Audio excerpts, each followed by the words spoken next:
Saludos, amigas y amigos, os doy la bienvenida a este vuestro canal. Bueno, pues hoy quería reflexionar un poco sobre la duda, sobre el valor de la duda.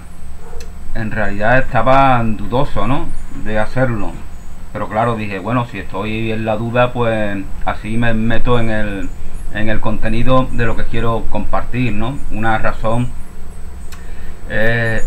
de más para hacerlo, ¿no? Entonces, si estoy dubitativo, pues estoy predispuesto a reflexionar sobre ello, ¿no? Pues a fin de cuentas esto es lo que hago yo aquí con mis vídeos. Son reflexiones en voz alta, ¿no? En vez de tumbarte en la cama o darte una vuelta pensando, pues te grabas y ya dejas testimonio de esa reflexión, ¿no? Yo creo que es más práctico que todo se olvide, ¿no? Es un poco lo que lo que decía algún compositor, ¿no? Iba por la calle, se me olvidó, se me ocurrió, de repente me vino el numen, la inspiración, y en mi mente compuse una melodía fantástica. Cuando llegué a casa se me había olvidado. Si coges una grabadora, por ejemplo, como la grabadora que tiene el móvil, pues te grabas y ya está, ¿no? Pues esto es lo que yo hago, ¿no?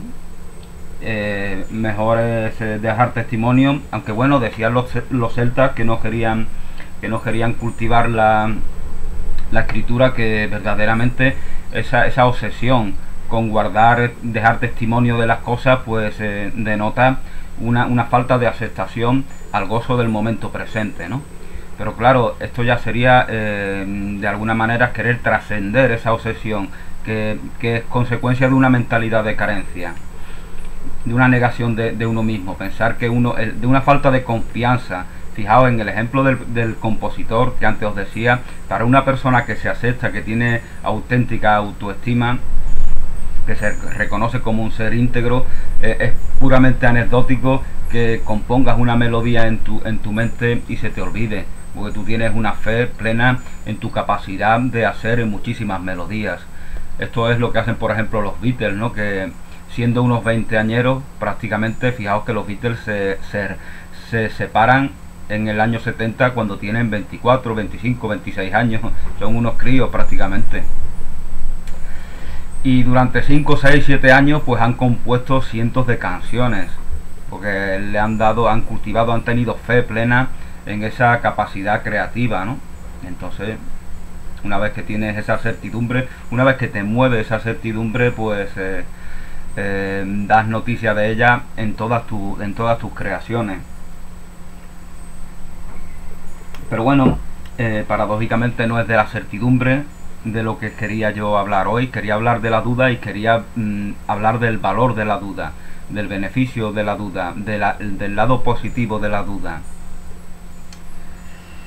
Bueno, duda e indecisión no significan lo mismo exactamente, ¿no? Duda e indecisión. Fijaos que indecisión significa que aún no has dicho, indecir, aún no has dicho aquella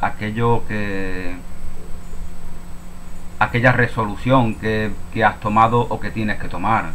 Por lo tanto, un estado de indecisión es un estado mucho más positivo que un estado que manifiesta una decisión equivocada. Es evidente, ¿no? La indecisión es algo normal, es algo habitual. No sabemos realmente. ¿Quieres venir mañana a jugar al fútbol por la mañana? ¿Quieres venir mañana a la barbacoa? ¿Quieres ir el domingo a la playa, al campo, a la montaña?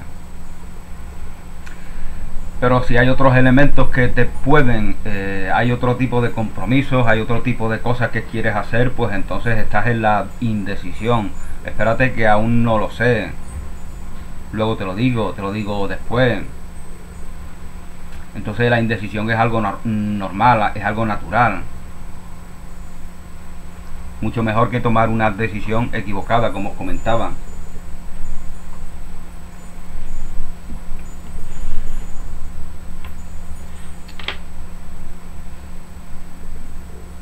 Entonces, aparte de lo que significa la indecisión, es decir, no haber dicho, no haber decretado, por eso es tan importante la palabra, ¿no? En el principio fue el verbo, en el principio fue el verbo, el origen de todas nuestras capacidades, el origen de esa fuente de vida y de su obra, de la criatura que somos.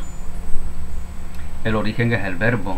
De ahí esa es una referencia importante a lo trascendente del lenguaje, a lo trascendente de la comunicación.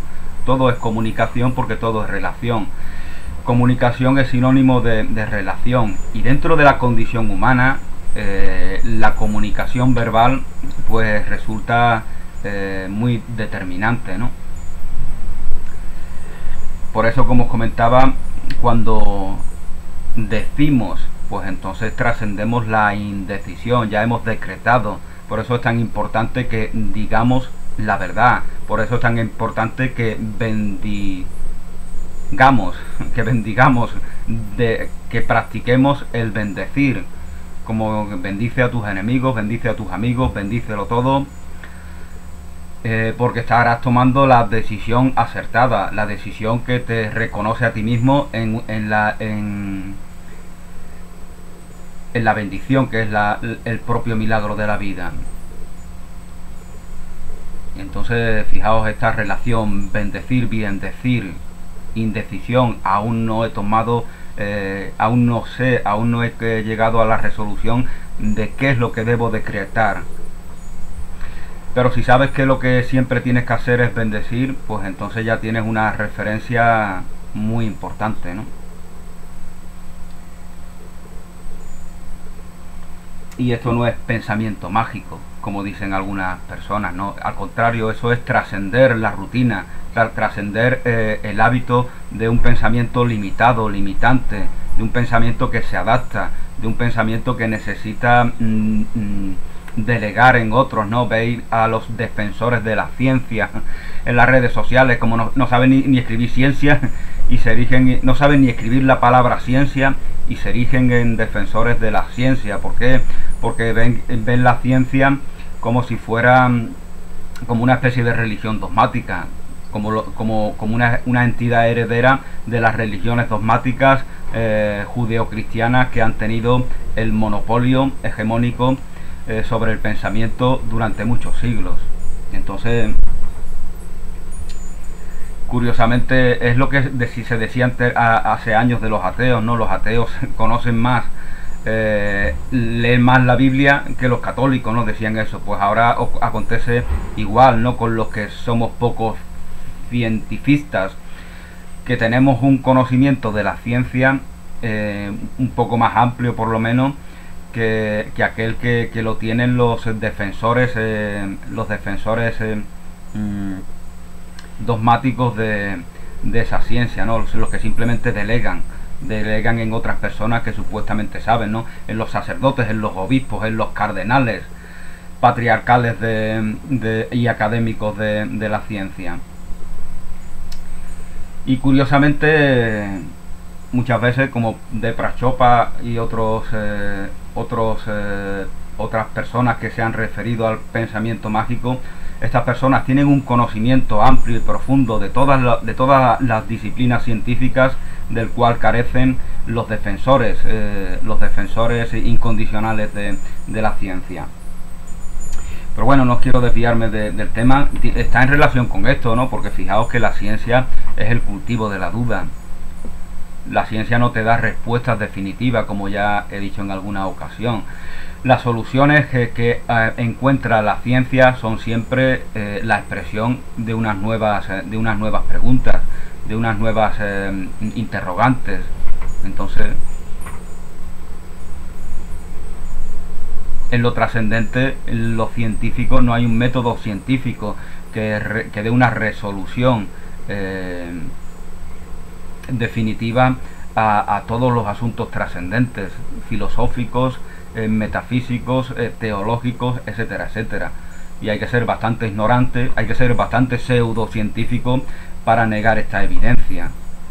Por eso digo que muchas veces la pseudociencia es aquello que practican los cientifistas, no cultivan la duda, sino que simplemente delegan en los conocimientos a los cuales llegan otros, sin tener un criterio propio.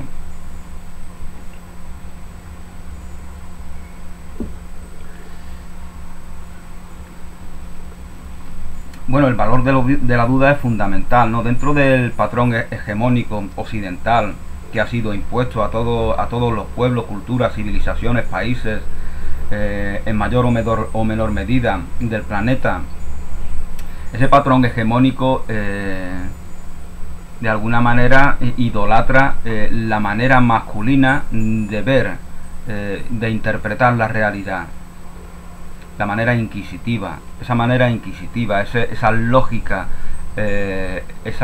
intelectual, en detrimento de lo infantil y de lo femenino. Por eso los psicoanalistas, el psicoanálisis desprecia a los niños, los ve como unos pedazos de carne egoístas. Esa es la conclusión a la que llega, ¿no? Y desde el psicoanálisis o desde la versión más pobre del psicoanálisis, porque el psicoanálisis es un mundo muy interesante verdaderamente, y porque en el psicoanálisis pues hay psicoanalistas de uno y otro sexo que son valiosos, pero son valiosos por sí mismos, no porque sean psicoanalistas, y todo lo que dicen es de gran valor, pero porque ellos han llegado a conclusiones valiosas, no porque el psicoanálisis se los haya permitido. Esto es como la religión católica. Juan de la Cruz, Teresa de Jesús, San Agustín son valiosos, José Tissot, son valiosos no por ser católicos. Si no lo hubieran sido, pues igualmente hubieran compartido una filosofía de gran valor. Si hubieran creado y criado en otros contextos donde imperan otro tipo de religiones.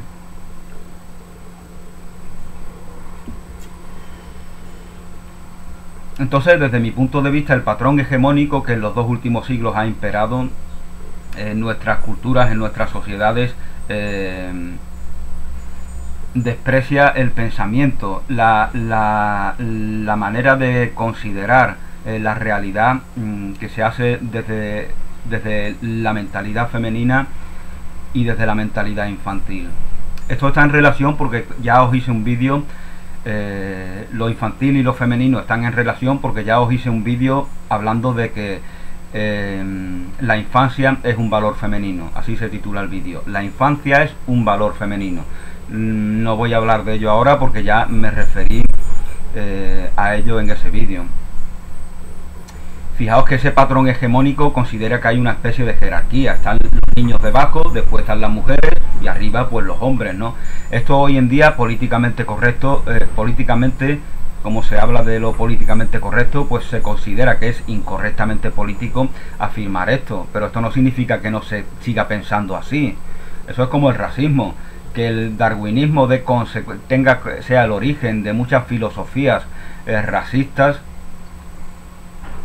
Esto hoy no se considera políticamente correcto, pero esto no significa que los darwinistas hayan dejado de ser racistas. Simplemente lo que significa es que han aprendido a fingir que no lo son, porque no está considerado políticamente correcto.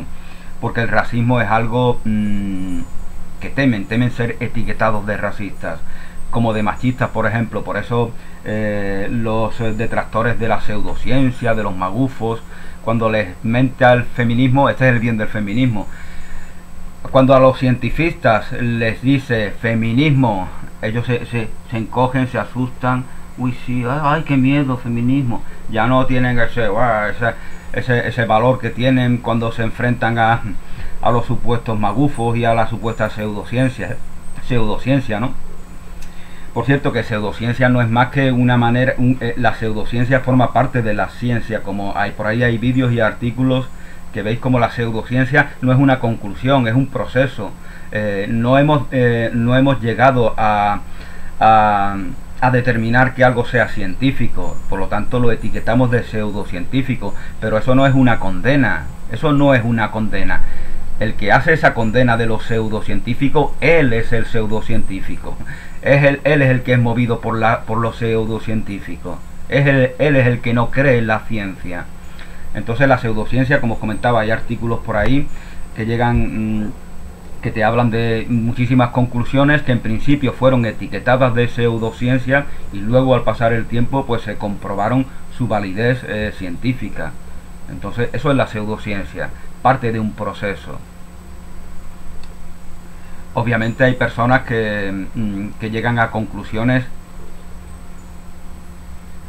equivocadas con una intención de engañar a los demás y de lucrarse incluso económicamente, pero esto también lo vemos en el ámbito de la religión y de la católica, ¿no? Aquí han abundado siempre los iluminados, ¿no? Que ven a la Virgen, que ven a Jesús, que le dan los caraduras que hacen negocio ahí, y yo no veo que los científicos ataquen a esta pseudociencia. La religión católica es pseudociencia de por sí. El Apocalipsis, los dogmas de la virginidad, todo eso que es ciencia exacta, ciencia pura. ¿Por qué no atacan a esto? ¿Sabéis por qué no lo atacan? Porque esta iglesia es la que financia a los cazadores de brujas. Por lo tanto, ¿cómo van a atacar aquello? Aquello que está detrás del que ataca. Lo que lo financia, moral, política, económica, socialmente.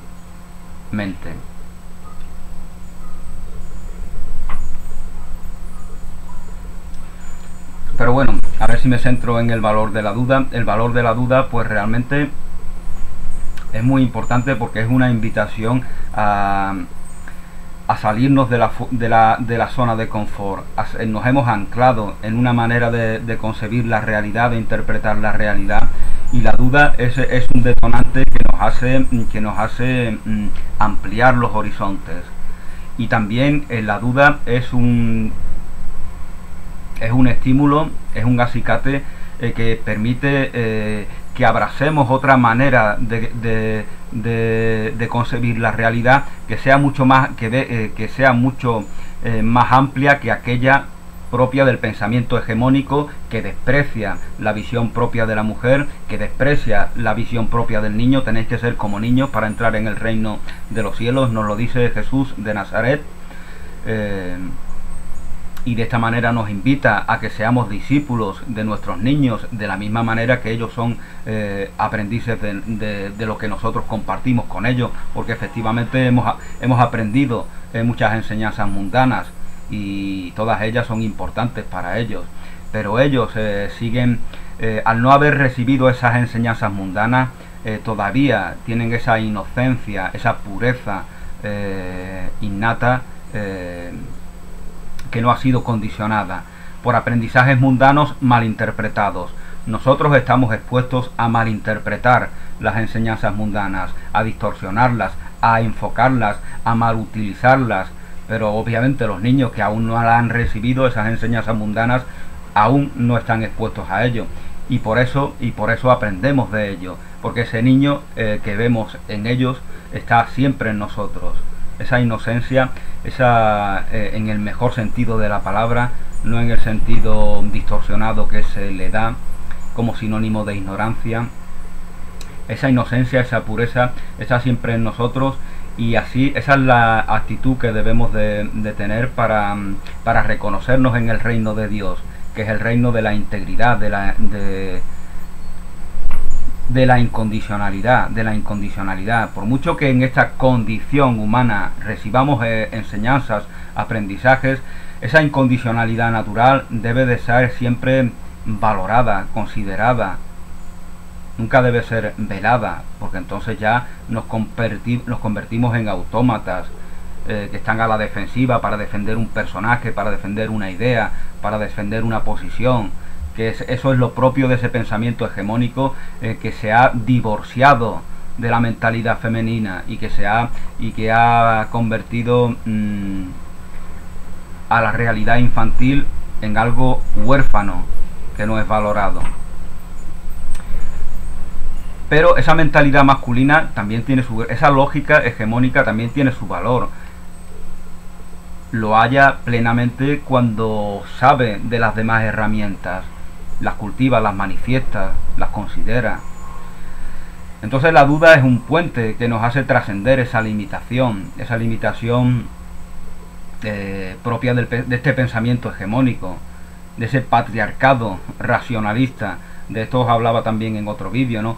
La usurpación de la razón por parte del patriarcado racionalista. A estos racionalistas esto tiene que ver con lo que antes comentaba, ¿no? Le dice feminismo y ya ellos ya, uy, qué miedo, ay, feminista hay que ser, ¿eh? Porque es que nos obligan. Entonces son feministas de cara al público, con su nombre y con sus apellidos son feministas, pero luego van anónimamente insultando, persiguiendo, acosando a las feministas por las redes sociales. ¿Por qué? Porque verdaderamente no lo son. Son hipócritas, hipócritas que no comparten sus puntos de vista.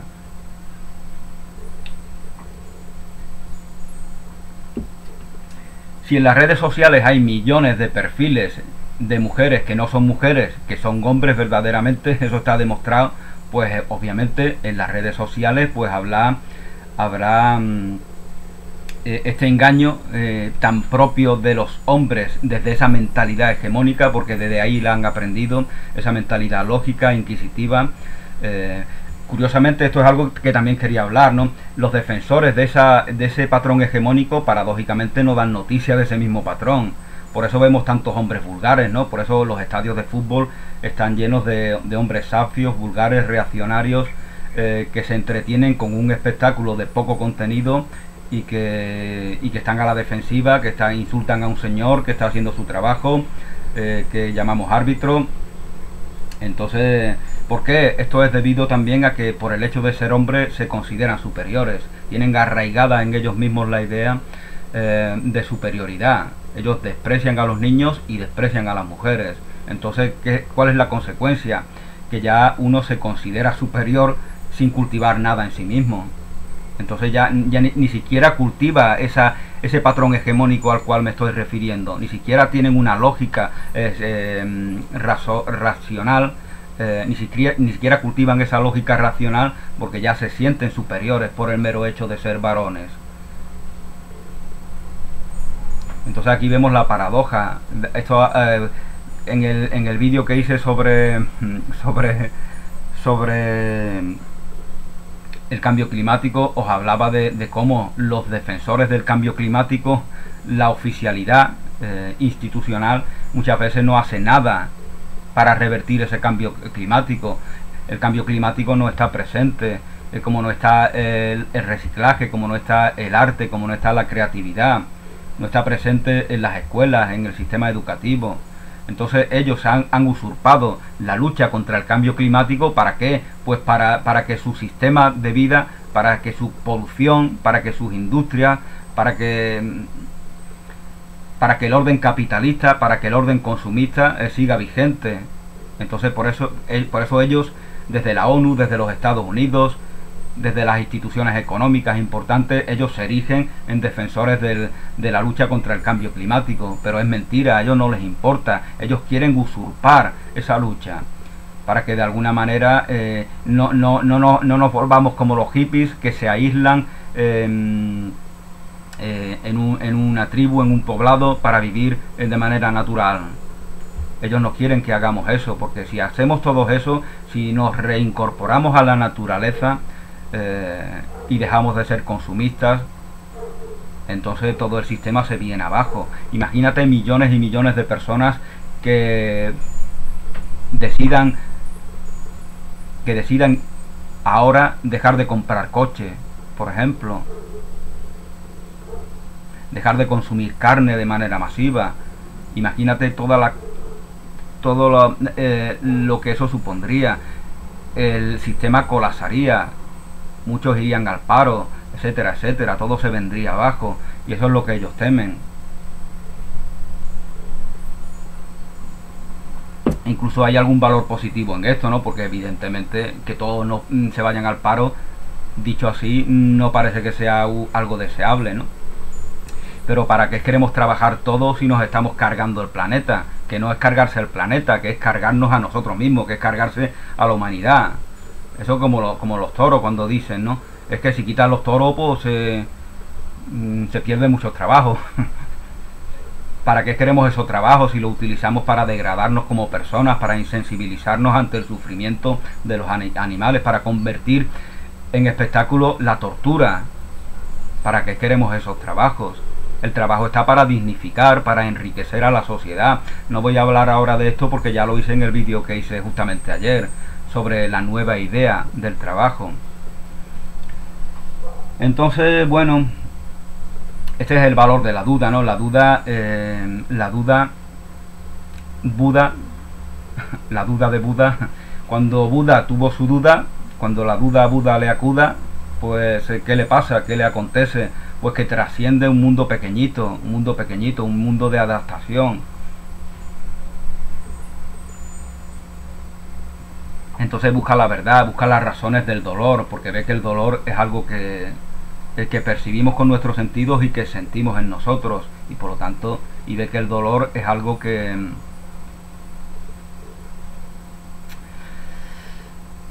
contradice el milagro de la vida, que contradice el misterio de la vida. Entonces estamos ya determinados a que se dé una comprensión de por qué se da ese dolor. Y la duda a Buda, cuando le acuda, pues permite buscar por diferentes vías la solución a esa duda, ¿no? Pero fijaos también que la duda tiene otra cara. La duda le saca a Buda de su paraíso, el paraíso de vivir íntegramente el momento presente. Entonces ya ve el dolor, pero ve el dolor y el envejecimiento porque no ha visto la salud eterna, porque no ha visto la verdad de la vida. Entonces aquí hay una contradicción, pero esta contradicción es significativa para él, y lo es para millones y millones de personas que son practicantes del budismo en sus muchísimas escuelas, ¿no?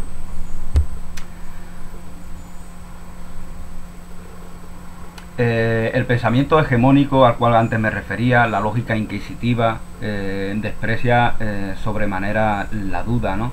Fijaos como los que youtuberos, influencers, ¿quiénes triunfan? Aquellos que hablan de manera rápida, como con mucha decisión, que están bla bla bla bla bla bla. Entonces ellos son los que ganan muchos seguidores, ellos son los que ganan admiración. Si te ven con duda, ¿qué es lo que les pasa? Pues entonces te ven como femenino, te ven como indeciso, te ven como que no te mueve la certidumbre. Pero eso es solo una percepción. Eso es una percepción y un juicio de aquel que quiere trascender más del pequeño mundo, de aquel que se mueve por una falsa certidumbre, que es a ese al cual antes me refería. Él consigue seducir a millones de personas, quizá porque habla con mucha decisión. Esto es lo que hace Mussolini y lo que hace Hitler. Seduce a millones de personas porque habla con decisión, porque es como si él ya lo hubiera acabado todo en su mente. Ya está todo terminado, ahora solo falta que os convenza a vosotros. Ya he creado un sistema, una lógica para seduciros. Entonces todo es puramente mecánico. Y esto seduce a millones de personas porque en esos millones de personas hay carencias, hay falta de autoestima, hay falta de valoración de sí mismo. Está arraigada la idea de que otros nos tienen que dar la solución a nuestros problemas, que otros nos deben de solucionar nuestros conflictos existenciales, y eso no es así. En ti está todo el universo y en ti, por lo tanto, está todo ese potencial para trascender cualquier dificultad que se te dé en la vida. Y la duda es una herramienta poderosa para trascender, pero es una herramienta nada más, que juega un papel transitorio. No puedes vivir en la duda, como es lógico, ¿no? La duda te lleva a una decisión.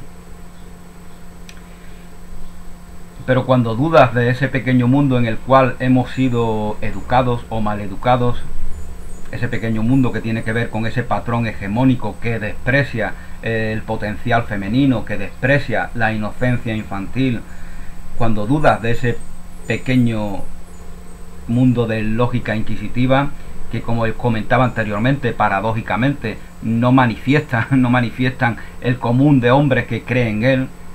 Aquí vemos esa paradoja, ¿no? Esto tiene que ver con lo de las religiones convencionales, ¿no? Los defensores a ultranza de la fe católica Los vencedores de a pie, no de la plebe, ¿quiénes eran? Pues personas que no sabían nada, ¿no? de teología, simplemente delegaban en otros. Y entonces, ¿qué pasaba? Decían, vamos a quemar a una bruja en la plaza, la vamos a quemar. Y ellos iban, miraban, algo habrá hecho esta, algo habrá hecho, ¿eh? Muchas veces hablamos de los males del clero, ¿no? De la perversidad de la Inquisición, pero deberíamos de referirnos también a la ignorancia de millones y millones de personas que eran cómplices de esas ejecuciones, que llevaba a cabo la Inquisición, por ejemplo. Entonces, bueno, este es el valor de la duda, ¿no? Voy a ver en este libro de frases célebres de la editorial Edicomunicación. Vamos a ver qué se nos dice sobre la duda, ¿no? En la duda, abstente. Esto decía Zoroastro, no Zoroastro, también llamado Zaratustra, no el Zaratustra de Nietzsche, sino el de mazdeísmo, creo que así se llama, la religión a la cual dio origen. Esto es bastante sabio, ¿no? Si estás en la duda, pues entonces no es lo que antes comentaba. Mañana hay una barbacoa, te viene. Si tú estás pensando otras cosas, tienes otros compromisos, pues la decisión no puedes compartirla ahora. Espérate, dentro de una hora, luego te llamo, ya luego quedamos en caso de que vaya, ¿no? En la duda, abstente. No pasa nada. La duda es una invitación a ese pensamiento mágico del cual habla de Prajopara, ¿no? Y del cual tiene muchos detractores porque simplemente no comprenden a lo que se está refiriendo. El pensamiento mágico es la magia de trascender un pensamiento limitado, adaptativo. Eso es lo que significa. Es una expresión simbólica. No hablamos de la magia. De la misma manera que los prestidigitadores, que se llaman magos, no son magos. Ellos no hacen magia. Ellos hacen juegos de manos. David Copperfield, ¿no? Estos magos famosos, ¿no? Que yo admiro tanto, que se llama... ¿Cómo se llama? Dios mío, siempre me olvido del nombre. Bueno, da igual. No son magos, son prestidigitadores, no hacen magia. La palabra magia tiene un valor simbólico, es una invitación a trascender esa lógica inquisitiva. Inquisición viene de inquirir, dicho sea de paso. Porque es quemarnos a nosotros mismos, nos quemamos en la hoguera cuando somos inquisidores y solamente somos eso.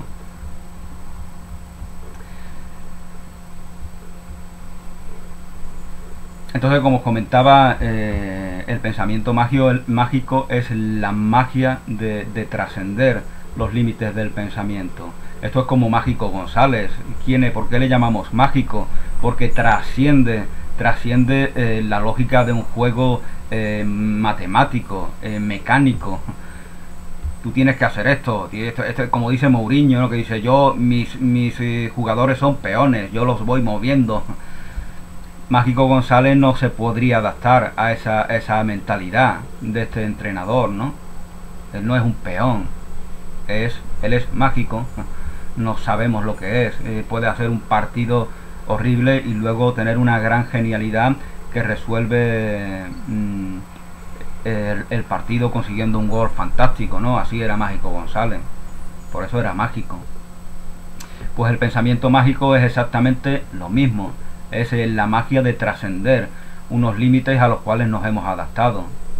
Es la conciencia de que la incondicionalidad es nuestra naturaleza, no la condición humana. La condición humana es una limitación. La humanidad es algo que debe ser trascendido, lo dice el propio filósofo Nietzsche, tan idolatrado, venerado por esos fieles incondicionales de ese pensamiento lógico. Bueno, pues en la duda, abstente, sabia frase de Zoroastro, la duda es la llave del conocimiento. Proverbio persa. Justamente Nietzsche también decía esto, pero no decía de dónde lo había quitado. Esto es lo que os comentaba en alguna ocasión, ¿no? Como en la filosofía occidental hegemónica ha usurpado, ha robado de las culturas orientales, de las culturas tribales, de las culturas precolombinas, de Persia, de Babilonia, etcétera, etcétera, de Japón, de la India, del Tíbet, de Nepal, de Corea, de tantos pueblos milenarios que estaban aquí mucho antes de lo que lo estuviéramos los europeos. Ha usurpado sin hacer un reconocimiento del lugar, del pueblo, de la cultura de la cual ha sido usurpado, mucho conocimiento que luego firma como propio. Esto es lo que hace la filosofía, pues esto es lo que hacían los españoles, ¿no? Que iban a México y se llevaban el oro, ¿no? Lo usurpaban, ¿no? Pues no es solamente el oro material lo que ha sido usurpado por este pensamiento eurocéntrico, falocéntrico, patriarcal, propio de aquellos que desprecian el potencial femenino, que desprecian la inocencia infantil, etcétera, etcétera.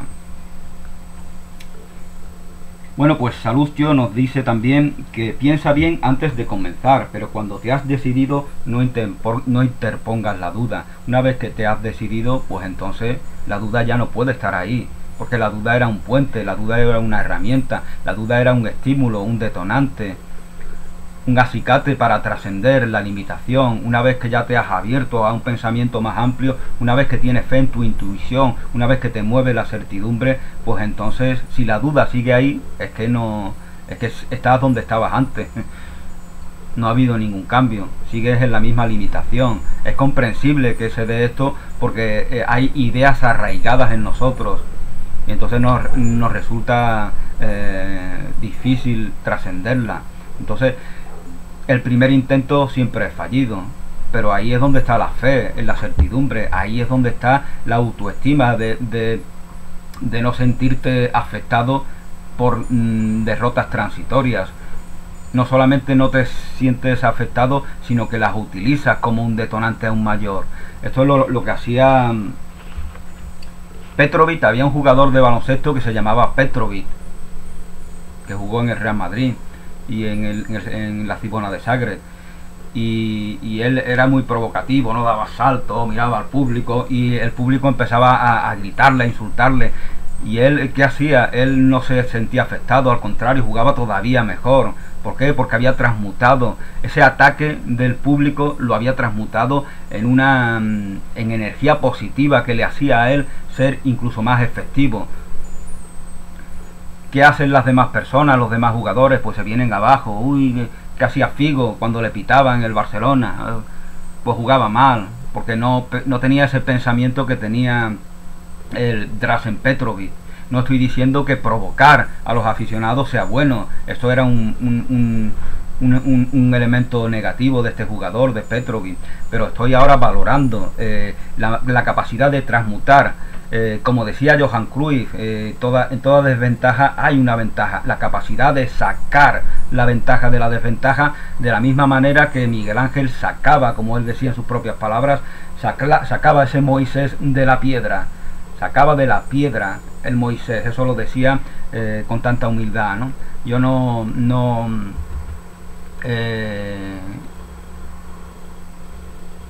de mí no viene nada, yo simplemente veo a Moisés en la piedra y lo saco con mis herramientas, lo saco con las herramientas.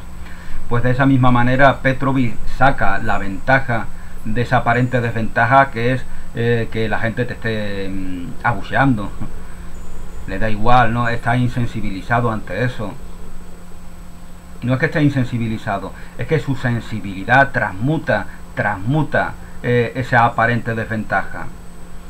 Y esto es algo que a través de la sugestión se puede cultivar, ¿no? No estamos determinados a que una crítica nos afecte. Entonces, esto no significa que reprimas tus emociones, es una cosa muy natural, ¿no? Es evidente que si mi amigo y mi amiga vienen aquí, ven este vídeo y dicen que es una porquería de vídeo, pues es una cosa muy humana que yo me sienta dolido, ¿no?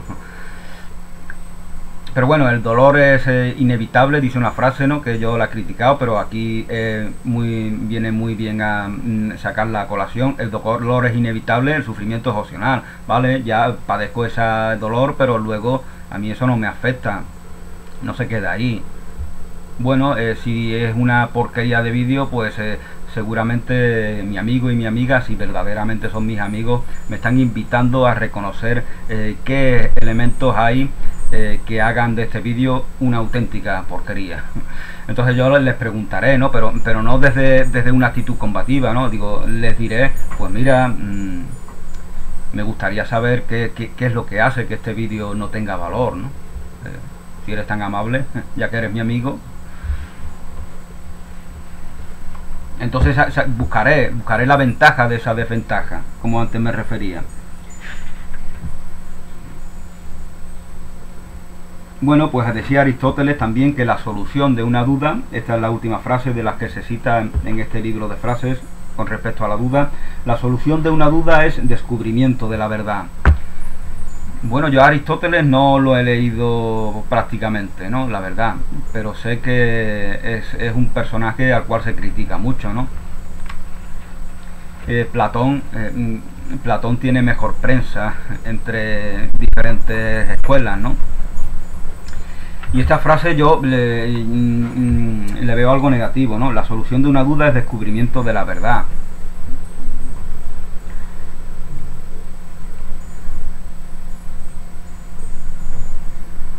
Claro, tiene algo positivo en que verdaderamente la verdad nos lleva a la verdad de la incondicionalidad, la duda de lo condicionado.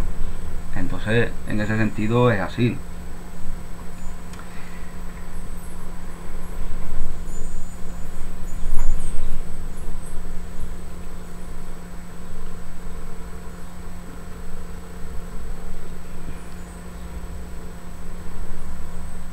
La solución de una duda es descubrimiento de la verdad.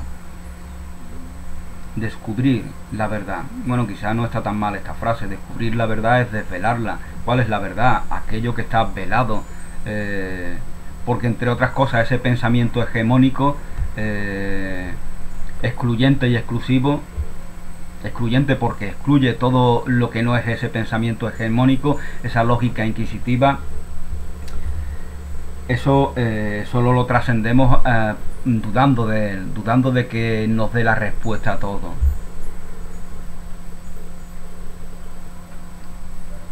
Y entonces ya llegamos a esa verdad que estamos velando inconscientemente, entre los cuales pues están esos elementos, esa inocencia infantil a la cual antes me refería, que es la predisposición a que el mundo te impresione, la predisposición a reconocer en su integridad el milagro, el misterio de la vida. Y esa mentalidad femenina, esa capacidad de considerar la realidad no desde un patrón puramente intelectual, sino desde la intuición, desde la empatía, desde la comprensión, desde la integración, desde la abstracción, todo lo que es propio de lo que llaman las energías femeninas, ¿no? Entonces, bueno, pues esto es lo que yo os quería decir. Ha sido un vídeo un poco largo, ¿no? Pero la duda pues tiene un gran valor, ¿no? Y la duda está en relación con los procesos científicos verdaderamente. Siempre ha sido así.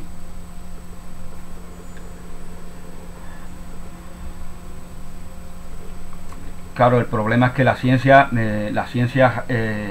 convencional da noticia de ese patrón hegemónico al cual antes me refería.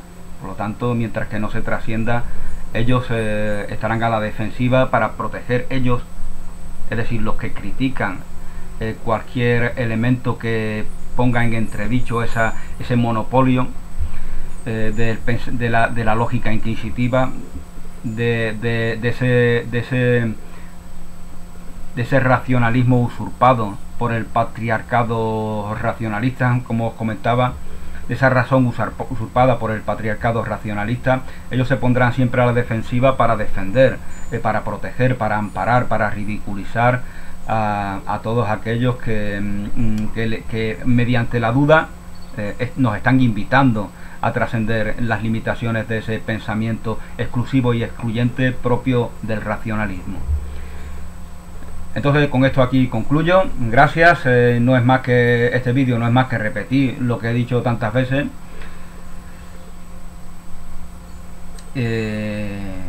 Pero bueno, siempre es bueno que se nos repitan las conclusiones a las cuales hemos llegado o queremos llegar, más allá, gracias a la duda. Siempre estamos expuestos a nuevos descubrimientos, a nuevas revelaciones, y la duda como herramienta es un acicate que nos permite que se den esos nuevos descubrimientos y esas nuevas revelaciones. Pues si no, simplemente estamos acomodados en una zona de confort, y en el mundo de la ciencia también se da esa inercia a acomodarse en esa zona de confort. Muchas gracias, feliz día, bendiciones y hasta una nueva oportunidad.